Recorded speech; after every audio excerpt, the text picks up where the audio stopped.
Perhaps, like I said, we're never all going to agree. Right. That's the one thing for sure in MMA. And when we do this show, not everyone's going to agree. There's always that one person that's going to say, I disagree. So I let people sound off and say what they got to say, and then we just move on, you know. All right, so the doctor's going to become a co-host here for a second. We're going to speak to Bec Hyatt, who's fighting at Invicta FC, Penny versus Watterson. It's this Friday night in Kansas City at the Ameristar Casino Hotel. You can watch these fights online, pay-per-view, $9.95, and you get about 13 fights. So definitely sign up and support women's mixed martial arts. This is the best show presenting women's mixed martial arts, which includes all the weight classes, all the way from atomweight on to bantamweight and even featherweight. So definitely get out there and support. Bec Hyatt, how you doing? Hey, I'm good. How are you? All right.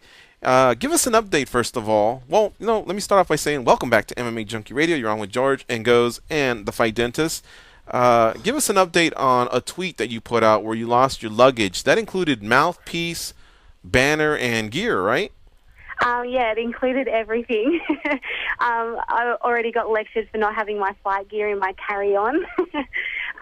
What happened was we were boarding the plane from Houston to Kansas City, and the pilot came over the radio and said that, your luggage is going to be on the next plane that's about to leave for Kansas. And my heart just jumped, and I'm like, oh, no, please don't lose my luggage. And then when we got to the airport, our luggage wasn't there, and they said, it's going to get in at 1 a.m. in the morning. So we came back, we went to the hotel, checked in, and then we headed back to the airport at 1 a.m., and it still wasn't there. So I was freaking out, and then I went back to the airport in the morning, and thank God it was just sitting there with a whole bunch of other people's luggage, and I think they literally lost a whole plane full of luggage for 24 hours or something like that. Wow. But you got everything. You got everything. It had everything, and it had my fight gear, my weighing gear, my mouth, my gloves. It had absolutely everything. I had like one change of clothes in my carry-on, and that was it. And they never found it? No, they did find it. Oh, they did find it. Yeah. Oh, okay. You had to go back to the airport on your own, or did they ask you to return? They said that they would deliver it the next day, but I didn't trust them, so we just kept going back to try and find it. Yeah, I wouldn't trust them either. Good. That was very prudent of you to do that. Yeah, I don't trust airlines. Once they lose your luggage, I'm not going to wait for them to deliver it. What was Plan B? Had you already begun the process of acquiring new gear, a new mouthguard, all that stuff?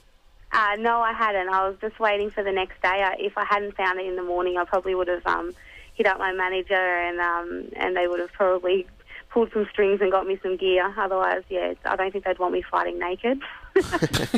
Well, no, with that, I think that's a Plan B at that point. But all right, go ahead, guys. Bec, what's the most important thing out of all that in that bag? Would you say out of everything? It would have to be my mouth guard. I'm really funny about a mouth guard. You got to have a good mouth guard that fits well. Otherwise, I'd start gagging or choking on it. Is it a custom? Is it a custom one? It is a custom one, yeah. Yeah, I've never been able to have one of those boil and bite ones. They're horrible. No, I mean, they're a level of protection, but nothing compares to a custom. I mean, I'm happy you found it. I was going to offer to get you a new one, but I don't know if I'd get it quick enough. Oh, well, thank you. Thanks for the offer anyway. All right. Well, so everything's intact, and so the lesson learned is on your carry-on you will have your fight gear, shorts, everything else, and mouth guard from now on. And the banner, I guess you can still roll the dice on, right? Yeah, definitely. The banner wasn't a big problem. It just, mouth guard and fight gear, that's what I was freaking out over. Hey, when things like this happen, are you one of those that just kind of lets it, fall off their shoulders and roll with the punches, or did this kind of disrupt, your maybe part of your mental preparation for this fight? I was stressing out a little bit over it, but it wasn't like completely crazy. My trainer Mao was just like, "It's all right, Rowdy. We'll get it back. Don't stress." And I was just, by that time, I'd had like 29 hours of flights and airports, and I was just really crabby. I was just, you didn't want to come near me. But I was pretty chill. I wasn't freaking out. Like, freaking out would be me, like, probably dragging air hostess over a bench and trying to choke her. So I wasn't to that point yet. Yeah, no, you don't want to do that. You'll get in some trouble here. Yeah. Do you ever come to Vegas? I've never been to Vegas. I'd love to go there. I'm trying to get some money together to plan some training trips. So, yeah, Vegas is definitely on my list. Well, call us when you get here. We'll do a new mouthguard for you, and we'll keep the model here. So if you ever lose it, we can make you a new one. Oh, that'd be amazing. All right, so Bec, you're coming off a loss versus Carla Esparza, and this is your second loss of your career. You had a 4-fight win streak in between. What did you learn off that loss? How are you feeling going into this fight? I'm feeling really good. I've had a really good camp. That loss, it still doesn't feel like a loss because I won so many things from that fight. The opportunities I've gained from that fight, and a lot of people that I proved wrong, they all said that I wasn't going to make it out of round one and I was going to get ground and pounded into the canvas, and I proved a lot of people wrong. So there was a lot of wins, but it still eats at me that I lost. I'm very competitive, and I hate decisions. I just doesn't feel like it's closed. It feels like I could have, won if I had one more round or, a few more seconds. So I hate decisions. That they always eat at me. But I'm feeling really confident, just ready to get in there and do my thing. My camp's been flawless. So, yeah, I just want to get in there already, make weight, eat some food, and punch someone in the face. Esparza's a tough out. She's a tough fighter. There's definitely nothing wrong with losing a decision to her. What I did want to ask you is, back in Australia, what's the scene like there? Do you have a lot of people that you can train with? Is there a lot of women mixed martial artists, or would it make sense to follow up on that earlier comment? Maybe more training out here in North America. There's not that many women in Australia that are fighting, and if they are, they're all scattered across the country. There's only very few in where I live in Brisbane.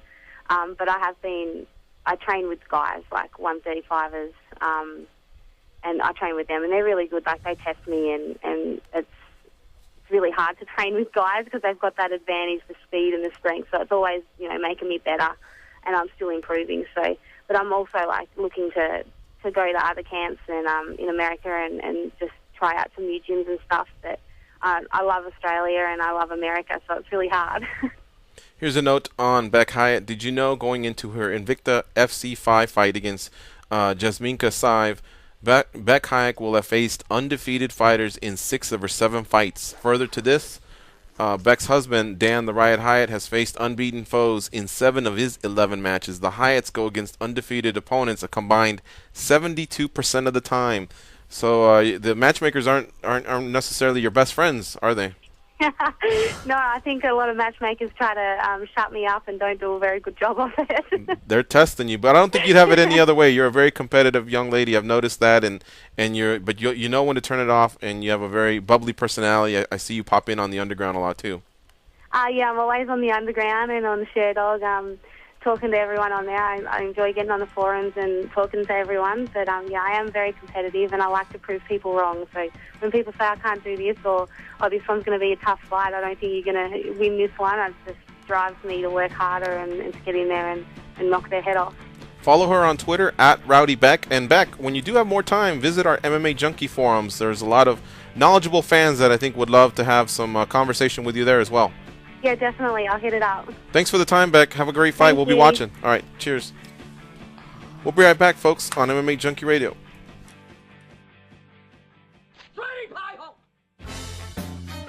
Hey, this is Gorgeous George from MMAJunkie Radio.